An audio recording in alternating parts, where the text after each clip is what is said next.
only man that's got the same move with every club. I'm the only golfer with the feeling of greatness. I'm the only golfer living that's got the master move and the feeling of greatness.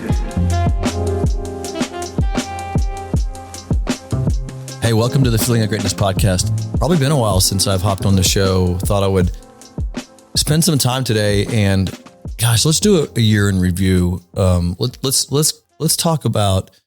Oh, there's so much to talk about. We could talk about all the things we have going on. We could talk about Graves Golf. I can talk about the Intelligent Golf Swing book that we just completed. I can talk about just the year we've had here. And I'd also like to kind of break into a subject matter I want to talk about for 2026 as we go into the new year and what we can expect. I've got some new perspectives. It's really interesting what you go through. You know, life's just about experiences. And I think I can tell you what I've been through in the last year. And many of you don't know the insider stuff that goes on, which is kind of fun to talk about in a lot of ways. The stuff that's behind the scenes that always happens. You know, it's easy to stand up on camera. It's easy to get on YouTube. It's easy to produce videos. It's easy to go teach a golf school. Nothing's easy, but it's easy to be that front facing company and be that front facing person and be that front facing perspective of a organization. And then there's the behind the curtain things that go on where, you know, the shit's hitting the fan, right? And stuff's going wrong and you can't figure stuff out. And there's a battle in the background always happening. And it happens with everybody, every company, every family, every marriage, every relationship. It's always that. And, you know, we're all in this together and it's really interesting. So sometimes I like to share these experiences. I like to hear other people's experiences. Number one, I like to know that I'm not the only one going through it. I like to feel like we're all kind of going through the same things.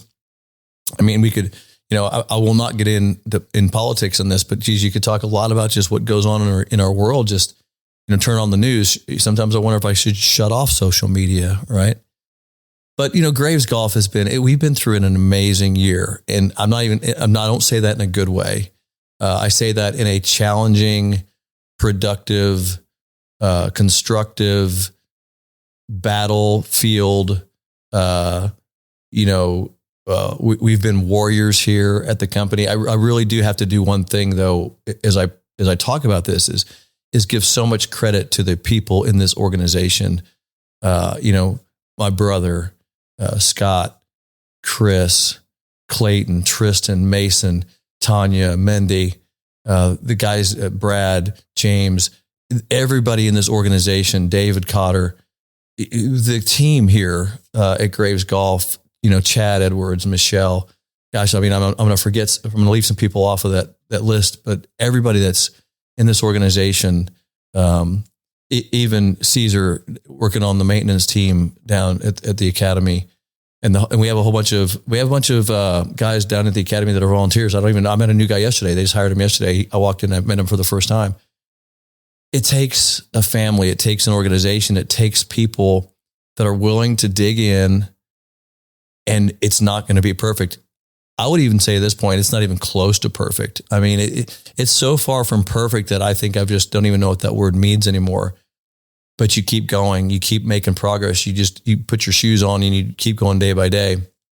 If you look at what happened to our company last year, and I'm going to give you guys some insight to what we do at Graves Golf. You might find this interesting. When we decided to build this academy a number of years ago and buy this land and buy this property, we're a golf instruction company. Let's be clear about this. We're not a golf course company, right? And so we would lease space from organizations. We would go to golf courses, for example, in Orlando, Florida, or even here in Oklahoma City, and we would just lease space. And we were like an event.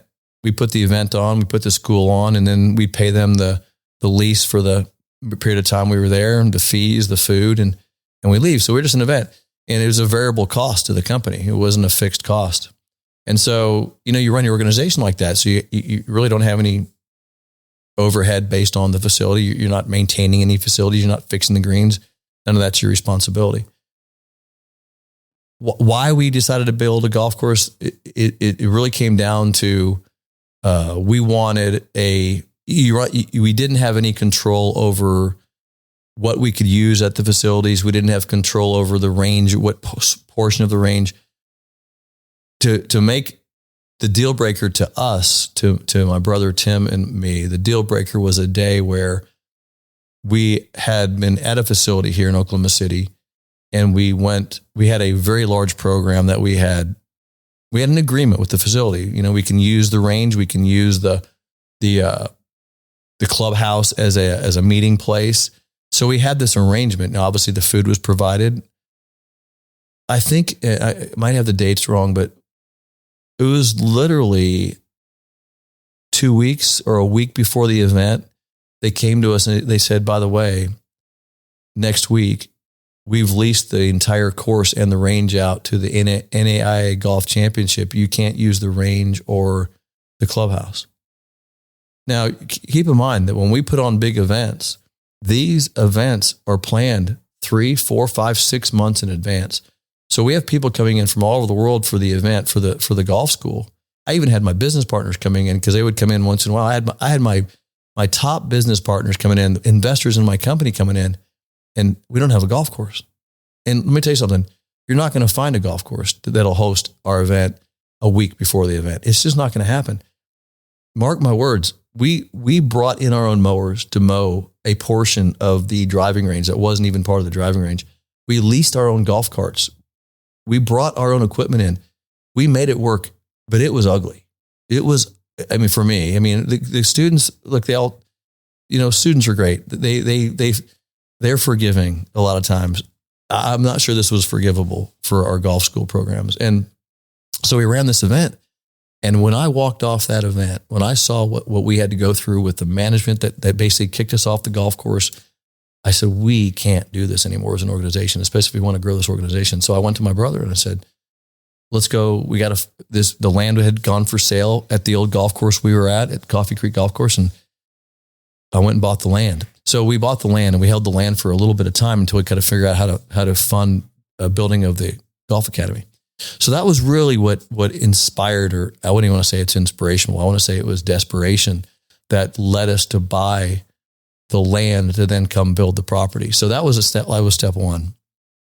And then step two was getting, funding through the SBA and getting our finances together, putting enough money down and getting the land. The land was the easy part. The other part was designing the golf course and getting the architects and all this stuff going on. So fast forward all that, we get all that through it, and fast forward to we actually get to construction. We build the thing, which was a whole challenge in itself. And we build the facility. Well, it took so long to build the facility. This is not new to anybody who's opened businesses before, that we ran out of runway. We ran out of our runway of cash. We didn't have operating cash. By the time it took so long to get the place built, we didn't have any cash. We were out of money. And we had no members and we're out of money.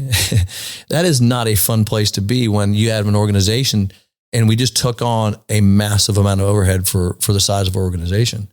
So here we were, we're ready to open up. We've opened up and we're out of money, and the place didn't even really come 100% finished. We didn't have an entryway. The city had not given us a permit to have a concrete drive. So we had this road, but no way to get onto the road. So that's where we were. And let me tell you about an organization. Here's where you start learning a lot about yourself and the organization. You're going to either get the right people on the bus that are going to say, let's get this done and do this.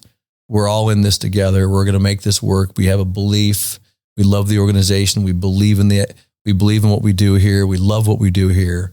And you just go and you get it done. Or people jump the bus, right? And make it difficult and hard and stress. And we had both those things were actually going on. But I tell you, the team that's here right now, the team that is right here in this organization right now, that has made it through this last year, is the team I want with me for the rest of this company's organization, for the rest of the time I'm involved with this, because everybody just said, we're going to make this work. We're going to do our job. We're going to do 100%. We're going to give all the effort we can to make this work. And I got to tell you, there was times when I swear we were on the brink of just shutting the doors. And combine that with my parents passing away, you had that going on. So, it was something. But it's the people you get involved. And so we started really getting smart. And that is probably the answer, is we got smart, and we started looking at our processes better. And here's what comes out of it. This is really fascinating to me. What comes out of it is single plane 30. What comes out of it is efficiency. What comes out of it is people getting smart and better. And so if anybody ever tells you that bad times or difficult things are bad, I think it's a really mistaken way to look at it. It is massive growth that happens from the most difficult situations. That's what happened here at the organization. We are a much better company right now than we've ever been. We are more focused. We got a great team. We have more clarity of message. We know who we are. I think that's a big part. I watch our company now. We really know who we are. We're far from perfect. We'll never be perfect, but we are really, really being through those tough times. As you know, anybody who's gone through tough times, you end up in a better spot. You become, we were warriors, and we became a better team because of all that. And so that's where we are. So that's what we went through last year. I don't think we really turned the corner of thinking, man, we're going to make it through this. I don't think we really turned the corner until about September, October, November. Look, my team would say we're still not out of the woods, right? But that's okay. I mean, we still fight. We're still fighting. I think we still keep going. That's. I'm just being frank with all of you on this podcast. I'm just kind of opening up because I think sometimes it's. I feel like many of even the students I have are family, so we talk about this stuff. The other thing I'll say is, and this goes more to the business side of it. I become I don't know if I become a better businessman. I become a smarter business guy. But I'll give some credit to some of the guys that I'm around, Chris and Scott, and the guys I spend quite a bit of time with. Chris says to me sometimes, I wish you weren't in the office this week. I wish you would go away for a week. And it's really funny because I'm a distractor, because I'm like, we got to fix this. We got to do this. We got to get that. We got to make, and they're like, no. Success needs to be a little bit boring. We need to keep consistent. And I preach consistency in the golf swing, right? I preach consistency. However, I'm the kind of guy that wants to keep moving and changing and better, and so I've got to really temper that part of my personality, which is always just go, better. There's always a better way to do it. So that's part of me that I've had to really, I don't know if it's grow or just learn about myself, that has brought us to this point. I'm smarter about my decisions. I'm more refined right now in the stuff I spend my time on, which I think is pretty smart. But I'm 59 years old. You think I'd figure this stuff out, right? So I don't know if you ever figure it out. I think you just keep grinding it through. So that's the academy, and that was this year. We're very optimistic about this next year. We're seeing a lot of really, really payback of the hard work we put in last year. We're starting to see some. The clarity of focus that we had to create last year has given us a nice positive momentum going into this next year. So we are very excited about 2026. The Intelligent Golf Swing book has been a part of this journey. And if you haven't heard me tell the story about this book, I think I did a previous podcast about it.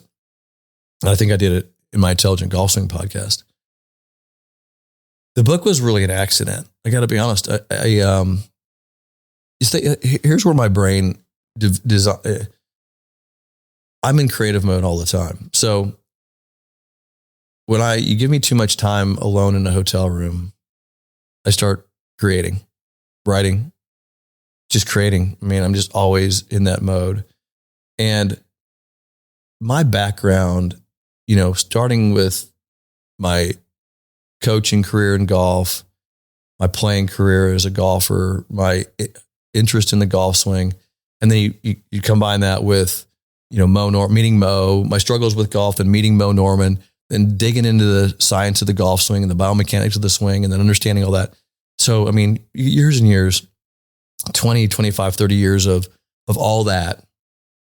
And I sit down, and now I use AI. And AI is an incredible tool to organize you.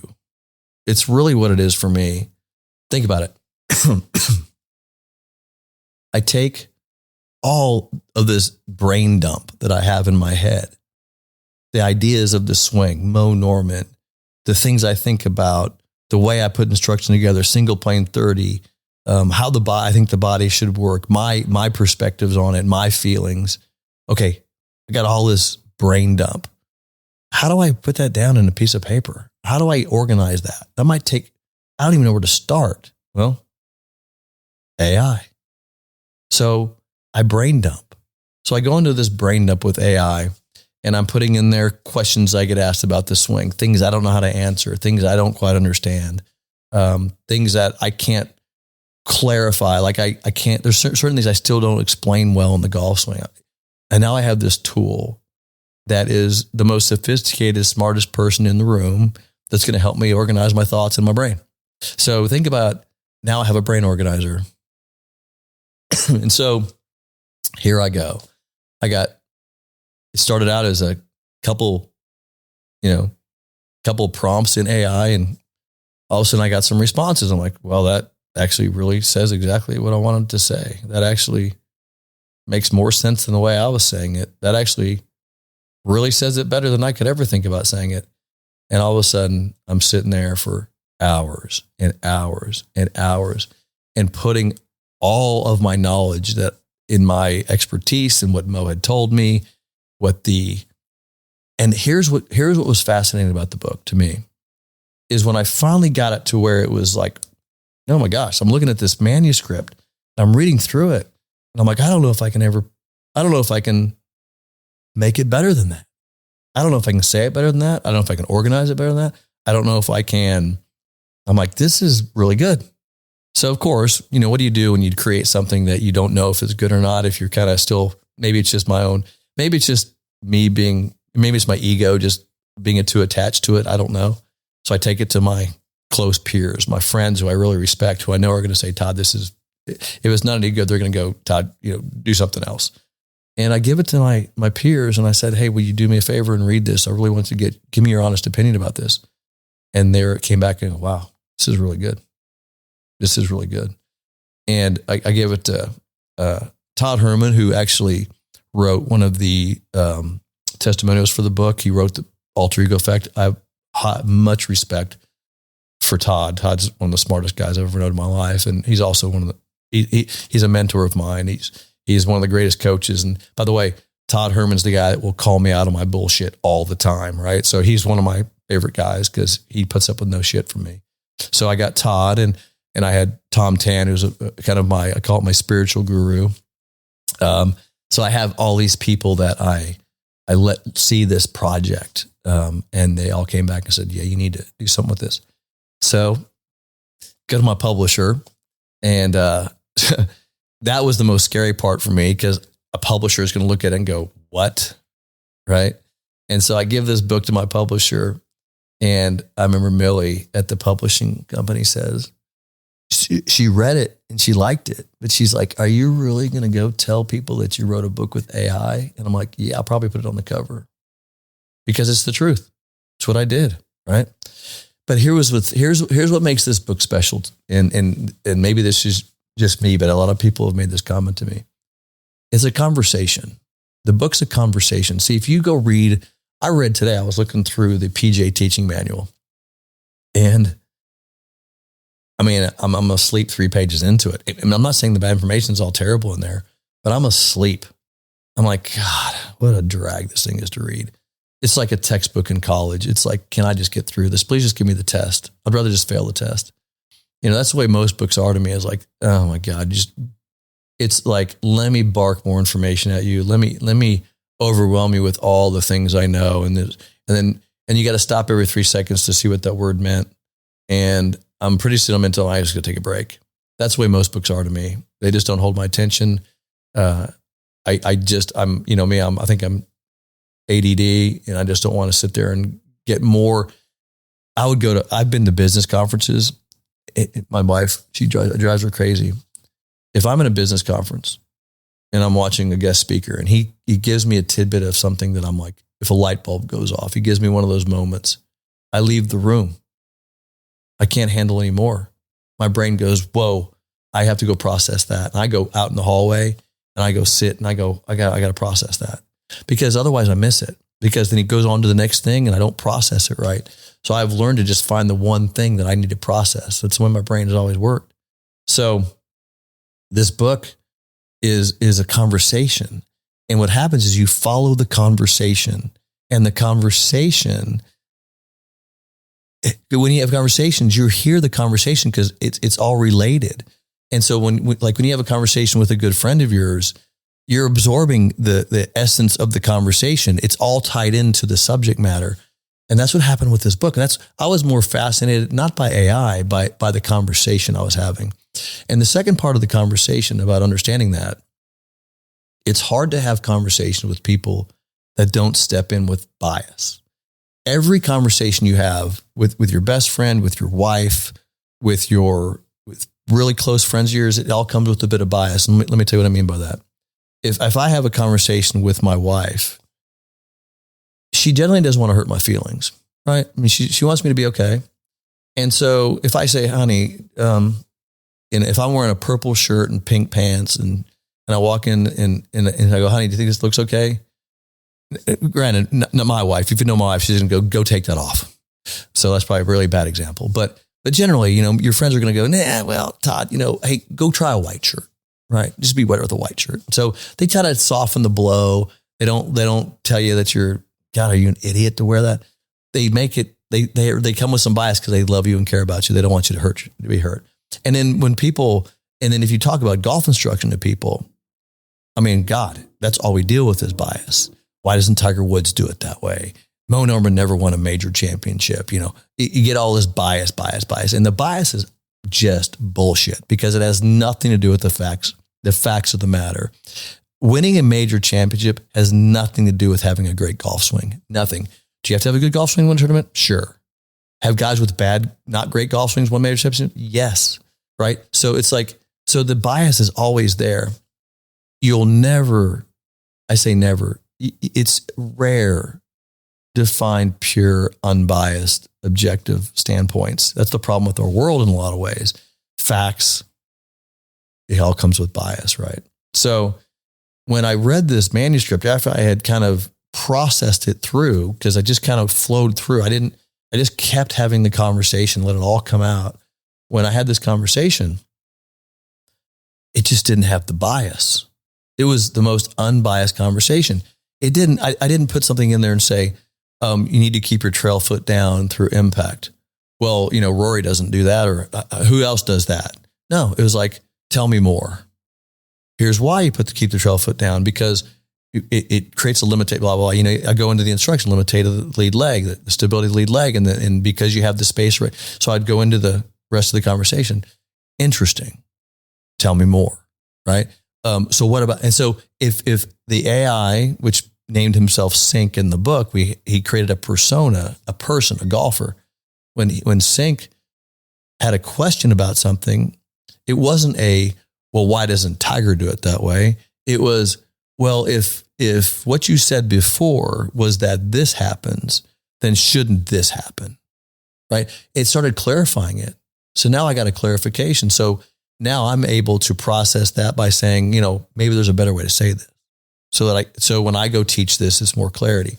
That's what happened in this book. It was a conversation, an unbiased conversation where I could present all these ideas. And then at the end, we have a communication of all these ideas into a format that is fun to follow, fun to read, and makes 100% sense when you get through it. I had a comment the other day where a guy read the book and he said, I couldn't put it down. That's a great comment for me. That's the way I feel about the book, because it's a conversation. That's the opposite of me grabbing that instruction manual and going, I got to put it down after I read one chapter because I can't process it all. So that was a highlight for me with the book. And here's what's fascinating: when my publisher got a hold of it, she took it and they put it back into AI, the entire book.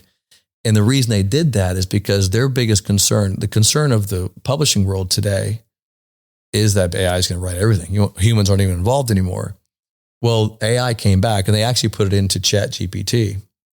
I wrote mine in Anthropic. And they put it in ChatGPT, and ChatGPT said, nobody but Todd Graves could have these concepts. I just helped Todd clarify those concepts. So that they loved it because they're like, yeah, this is a great thing. Because I used a tool to help me clarify my message, which was what the whole thing was about. So that's the book. And so then you got to get it published and you got to illustrate it. And those illustrations, other than the Mo Norman illustrations in the book, because I had an artist do those, I did all the illustrations. Well, I have Clayton back here. He helped me with many of the illustrations to get them started. You probably did about 30 of the illustrations, and I did about another 100 or so. So the illustrations were done in-house, and we did those illustrations. We cranked to get that looking right. So that took a lot of time, and I had to get the illustrations right and present the concepts correctly with the illustrations, which are a big part of the book. You can't have a golf instruction book like this without illustrations, because if I said keep your lead knee flex and your trail foot down, that's a much easier concept to look at a picture of than it is to actually, what does that mean? Because then you can see the foot position and things. So we had to illustrate the book as well. So that was a big process. And then you got to edit the book, and then you got to format the book, and then you got to design the book, and then you got to do all that. And then the publisher did most of that. And then you got to print the book. And so we waited on this printing, and then, so all that, right? So there's a lot, even though AI had a nice hand in writing this book, it was still a book. It's still a book. Anybody who's written a book knows the process you go through. So I'm so excited the book is out. I'm so excited. I love talking about it. I love what it's doing. I love the impact it's having already. We've sold almost 3,000 copies out there. So by the way, 15,000 copies is a bestseller most of the time. So it's gaining some momentum. That's very exciting to me. And it's, my creative aspect, part of my body and brain loves that. And so that's the book side of that. And then, we have 2026. Now we're going into this year, a lot of excitement, a lot of great and fantastic stuff happening with the company now. We got 140 members here at the Academy and counting. So we're, it's at a financial point where it's going to make it and break even. It's breaking even right now. So we're able to actually get some money flowing through that to keep it up and keep it going and keep the schools going. The golf schools have been fantastic. They've been filling up like crazy. We got a massive schedule this spring in golf schools.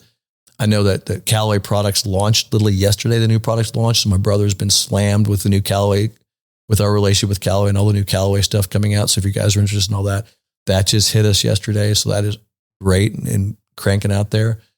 We got some new school programs. I don't want to mention on the podcast yet, but we got some new school programs coming out for next year that have to do with the book. And then I sit in the studio right now. I'm in the studio and I'm looking back here in the background and we do Single Plane 30, which has been this amazing program that's teaching people around the world the single plane swing, and the 30-day programs that Scott Renfro has been very involved in that. And then we have our level 5 program, which has been our high-end program where people are coming to the Academy here 4 times a year. They're in the level 5s. We launched that last year and that has been taking off. So we got that kicking off. And all the level 4 members who are now joining, we have, I think we increased almost 100 level 4 members in the last quarter.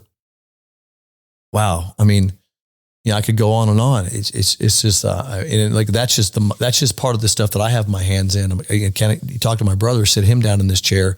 He's going to go through the 6 or 7 things he's got his hands in, and you bring in anybody else. And Clayton's back here going, yeah, I know. I've been putting all this content stuff together. I'm trying to get you to sit down in this chair to do a podcast. So that's Graves Golf in a nutshell. And I know that was a brain dump, and that's it's kind of a whirlwind, but that every day we walk in here. But I can tell you right now that when I leave my house in the morning, and I have this routine. Oh, by the way, I lost a bunch of weight. I've been training pretty hard in the last year, so I've been that's just to keep up with everything, right? So, but when I leave my house in the morning and I drive over to the Academy, which is about a mile away, and I pull up every day, it's fun to come in here. It's fun. It's fun to see the kids. I was down there today. There's 30 kids on the range down there practicing, right? The kids are there. I've reconnected with my college golf coach, which I'm excited about. He's a good guy. And Todd Hamilton, who won the Open Championship, came out a couple of weeks ago. He was a good friend of mine. Dr. Gil Morgan comes over. It's just gravity, right? It's just the gravity of pulling this thing together and creating something not easy. My friends who are much younger than me, who look at me as a successful business guy, they're starting to see the wear and tear on me, but they look at me and like, man, Todd, the success you've had and all that. And I want to say to them, get ready. It's tough.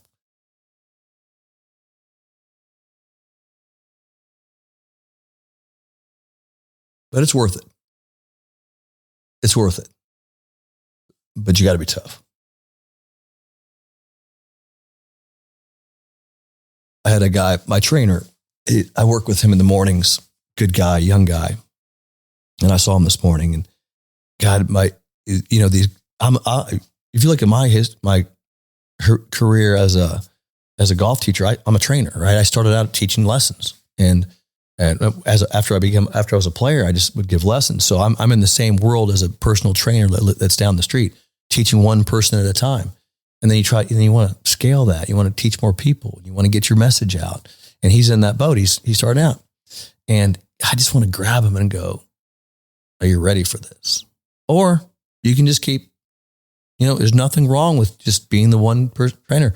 But, he has ambitions and he wants to really scale this. He wants to help more people. That was the mission, is to help more people. And to me, it was a promise to Mo, where I want to teach the world your golf swing. So I had a promise and a mission.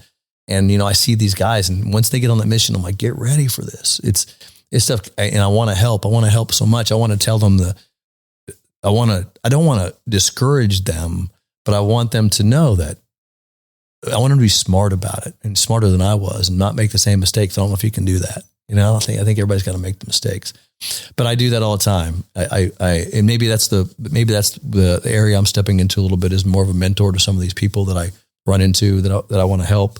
I don't know. I like to do it. I certainly like to see people successful, and I like to see people thriving, right? That's really my goal, I want to be around people that are excited. I want to be around people that are thriving. I want to be around students that are having fun. I want to be around great people, having a great time, finding joy. And I'll close this podcast with this. There's a comedian, Jimmy Carr. I don't know if you watch Jimmy Carr. One of my favorite comedians. It's somebody, he's the comedian that stands up there and people ask him questions and he answers them. Sometimes he rips the crowd. Sometimes he just has fun with the crowd. It's just really entertaining. And I really like the way he engages with the crowd. It's one of the reasons I like him a lot to watch him.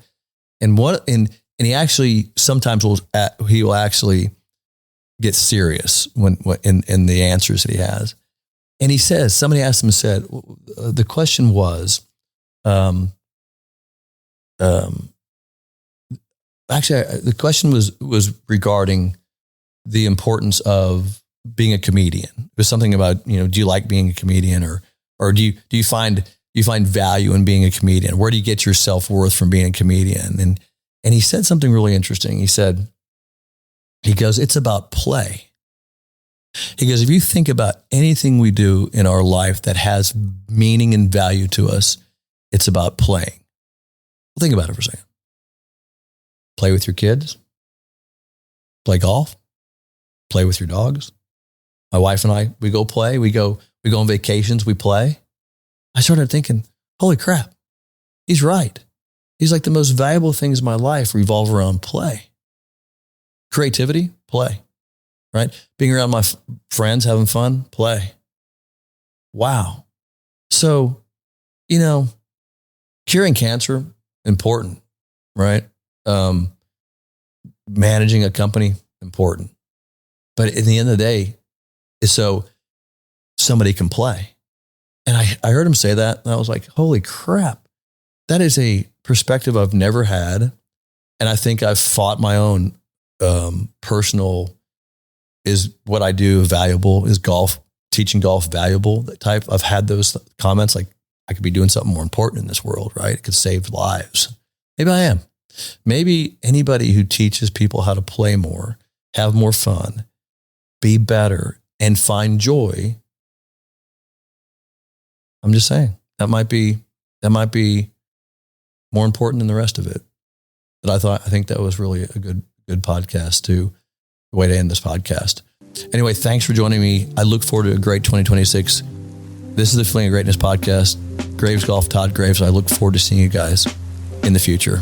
I'll see you soon.